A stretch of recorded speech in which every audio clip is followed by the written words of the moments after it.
Come on, come on. What'd you say, Diddy? You want a piece of Zeus? Come on, man. Let's go. We gonna make it happen. Stop scrolling. Seriously. Because 50 Cent just said something so wild, so reckless, so perfectly calculated, the timeline immediately forgot how to breathe. One sentence. One comparison. And suddenly the Zeus CEO's name is doing parkour across the internet alongside two words. Nobody wants attached to them. Next Diddy. Yeah, that Diddy. This wasn't a long interview. This wasn't a careful quote wrapped in PR bubble wrap. This was vintage 50 drop the match, walk away, let the building decide how it wants to burn. And burn it did. Twitter spun into chaos. Instagram turned into a courtroom with 0 judges. TikTok acted like it uncovered a secret folder marked "Do Not Open." This made the Kardashians look like they're arguing over almond milk. The wildest part? No receipts. No explanations. Just vibes, history, and the most dangerous ingredient of all, implication. And when 50 speaks, nobody hears jokes. They hear warnings. The silence afterward was deafening. No cleanup. No clarification. Just the internet doing what it does best, connecting dots that may or may not exist with Olympic-level confidence. Because once a comparison like that escapes into the wild, it doesn't come back. It multiplies.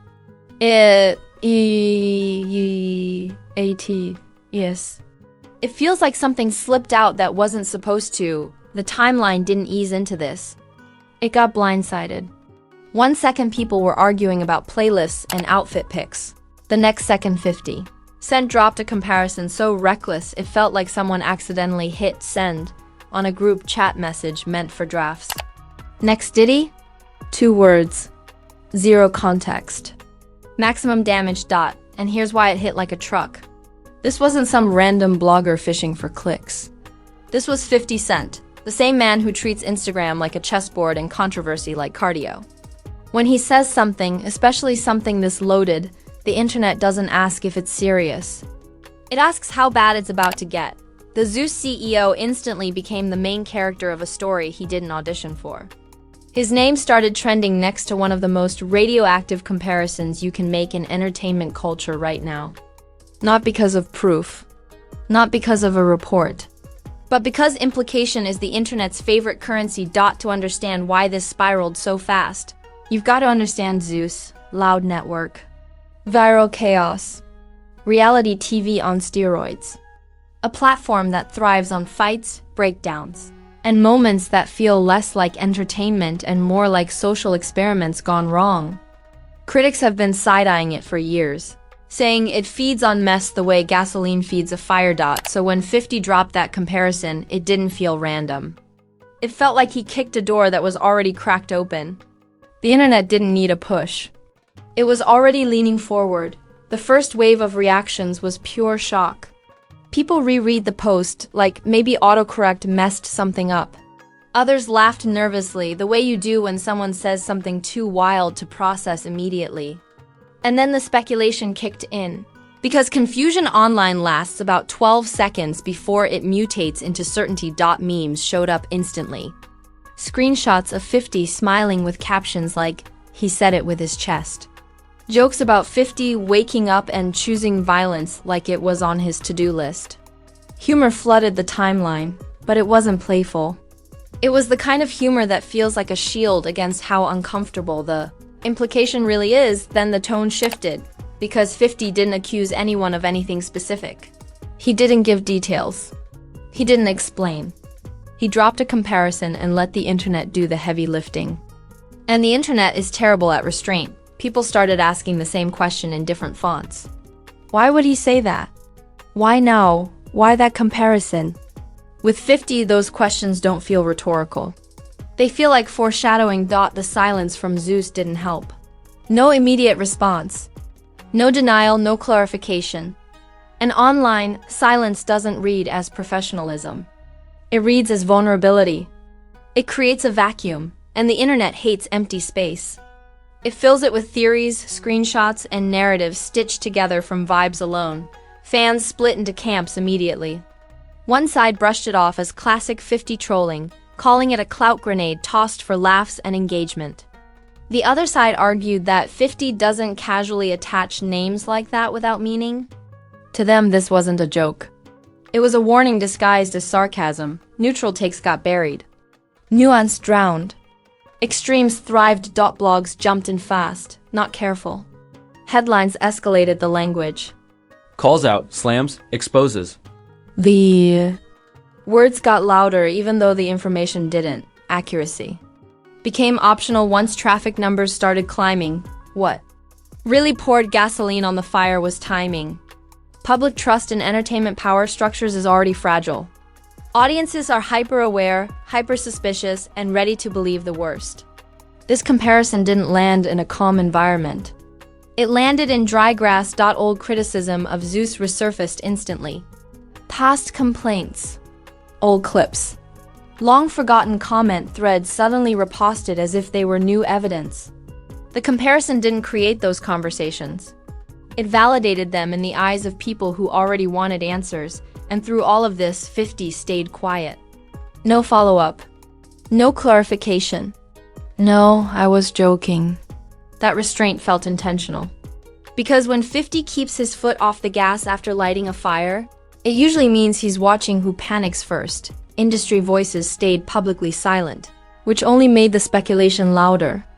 When people with influence don't comment, the internet assumes they're choosing sides, protecting themselves, or waiting to see how bad it gets before making a move. The Zeus CEO wasn't just trending. He was being reframed in real time. Not because of anything proven, but because repetition does something dangerous to perception. Say a comparison enough times and it stops sounding hypothetical. That's the uncomfortable truth of viral narratives. They don't need facts to stick. They need momentum. By the end of the first wave, the jokes felt thinner, the commentary sharper, and the mood heavier. People weren't laughing as much anymore.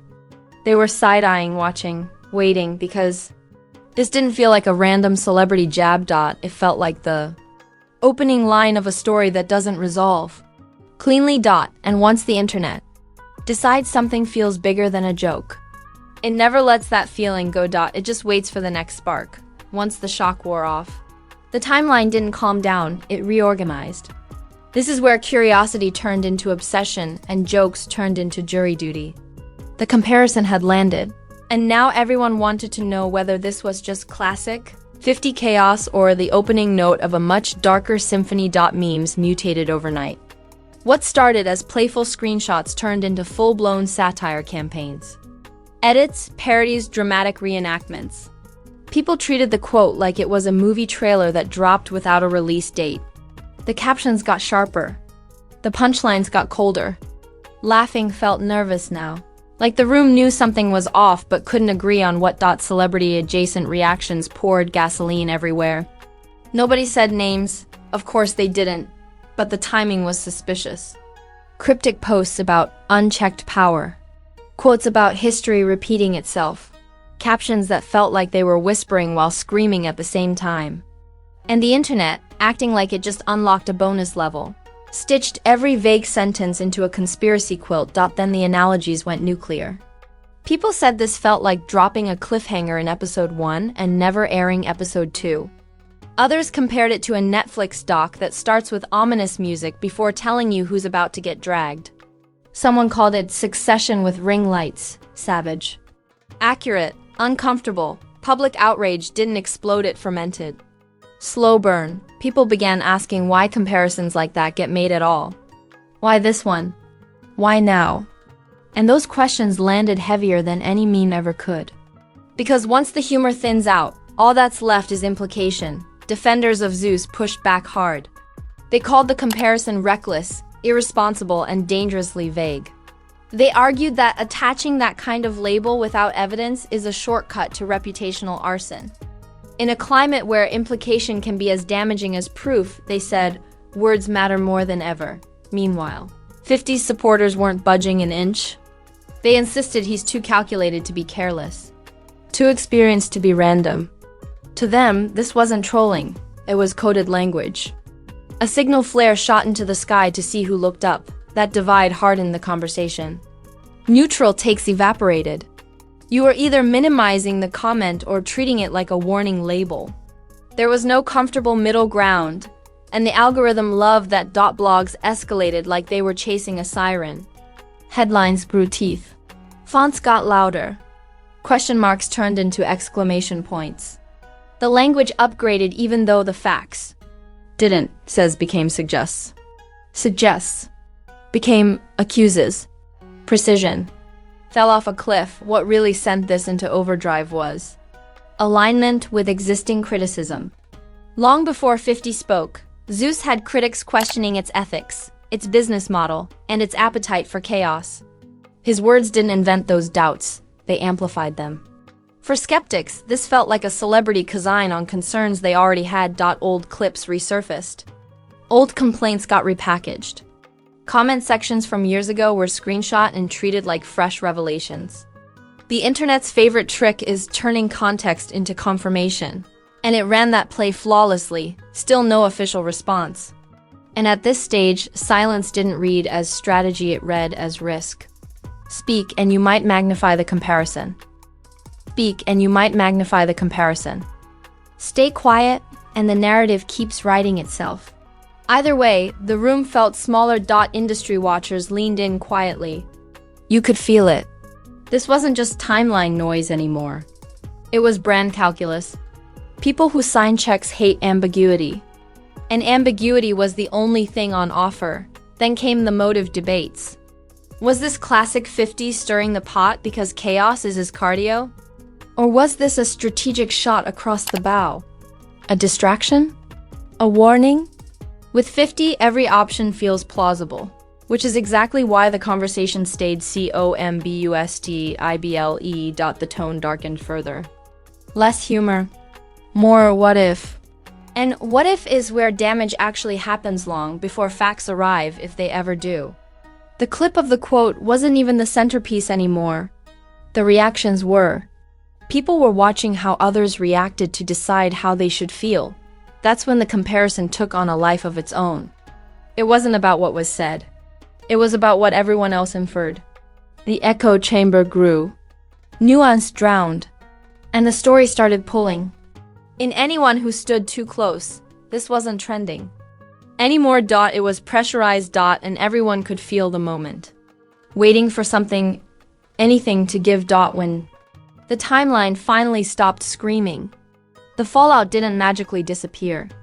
It settled in, quiet, awkward, permanent, because moments like this don't end with a resolution. They end with reputations being viewed through a slightly darker lens forever. 50. Cent emerged exactly the way he always does. Unscathed, untouched, untroubled. That's the privilege of being the arsonist and not the building. To his supporters, this only reinforced his image as the industry's most dangerous truth-adjacent instigator. To his critics, it confirmed he's reckless with implications and allergic to accountability. Either way, the man lost nothing. Attention stayed glued to him like it always does. The Zeus CEO didn't have that luxury. Once your name gets welded to a phrase like next Diddy, the conversation changes permanently even if nothing else ever comes out. You don't get to reset the timeline. You don't get to erase search results. That comparison becomes a ghost that follows every headline, every interview, every controversy from that point forward. Public perception shifted in a subtle but brutal way. Not outrage, not cancellation, just hesitation. And hesitation is lethal in entertainment. Viewers didn't suddenly stop watching Zeus, but they started watching with a squint, with side-eye energy. With that quiet internal question of what's really going on here. That's how damage actually happens. Not with explosions, but with doubt. Industry conversations changed tone behind the scenes. Not publicly, never publicly. But risk doesn't like ambiguity, and ambiguity was all this situation offered. When a powerful name introduces a loaded comparison, it becomes something people have to account for. Even if they don't believe it, the silence from Zeus turned into a long-term problem. At first it felt strategic. Then it felt heavy. Speak up and risk amplifying the narrative. Stay quiet and let the internet keep filling in the blanks with its worst instincts. There was no clean move left once the phrase went viral. Fans split into emotional factions that stopped listening to each other. Some insisted this was nothing more than 50 being 50 chaos for sport, controversy for clicks. Others believed no one drops a comparison like that without intent, especially not someone with his history. Neutral voices got swallowed whole. And here's the most dangerous part. The comparison became shorthand. People stopped explaining it. They just referenced it. After that 50 comment. Ever since the next Diddy thing, the phrase embedded itself into discourse like a permanent footnote that refused to fade. That's when a story officially crosses the point of no return. Nothing new even had to happen. No receipts dropped.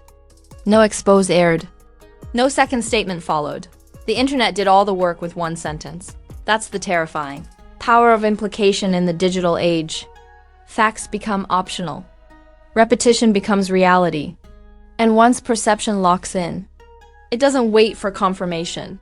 It waits for reinforcement. This moment also cracked open a larger conversation the industry keeps trying to dodge: power, control, exploitation, who gets questioned, who gets protected, and who gets branded by association alone. That comparison didn't just target one person, it rattled the entire ecosystem that thrives on chaos and silence. Eventually, the timeline moved on. Another scandal took the spotlight. Another name started trending. Another outrage cycle replaced this one. But this story didn't vanish. It archived itself, waiting for the next time Zeus trends. Waiting for the next 50 post. Waiting for the next coincidence that suddenly feels interesting. Because viral narratives don't end. They hibernate. What made this moment especially lethal was how effortless it was. No deep dive.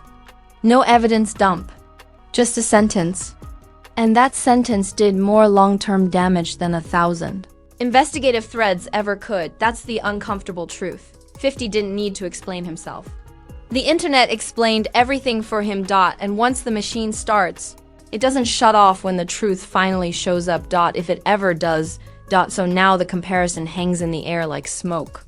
Not visible all the time, but impossible to ignore once you notice the smell. And everyone involved is pretending it's not their.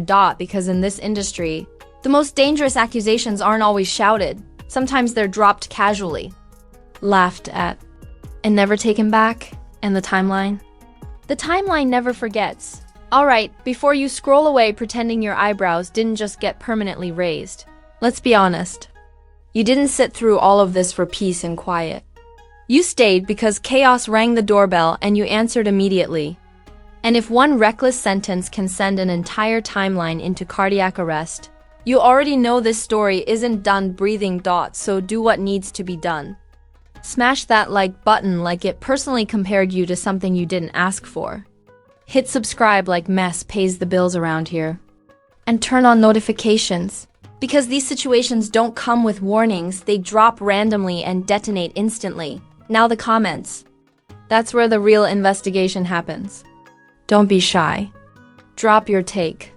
Was this classic 50 doing what he does best? Trolling the world for sport, or was that comparison a warning shot wrapped in sarcasm? Did he cross a line? Or did he just say what other people were scared to even hint at? And don't sit on the fence either. Fence sitting gets you trampled when the timeline starts running. Pick a side, explain your logic, and argue respectfully, or at least creatively, because the internet already decided this conversation wasn't going to be quiet. Remember, this is how it always starts. One sentence, one comparison, one moment that feels like a joke until it doesn't. And once the internet locks in, there's no undo button, only screenshots and searchable history. Scandals don't slow down. They reload. Every week. Sometimes every day. And if you blink, you miss the moment that turns into a permanent footnote nobody can escape. So stay locked in. Stay curious. Stay just uncomfortable enough to keep watching. Because today it was a comparison. Tomorrow it's allegedly.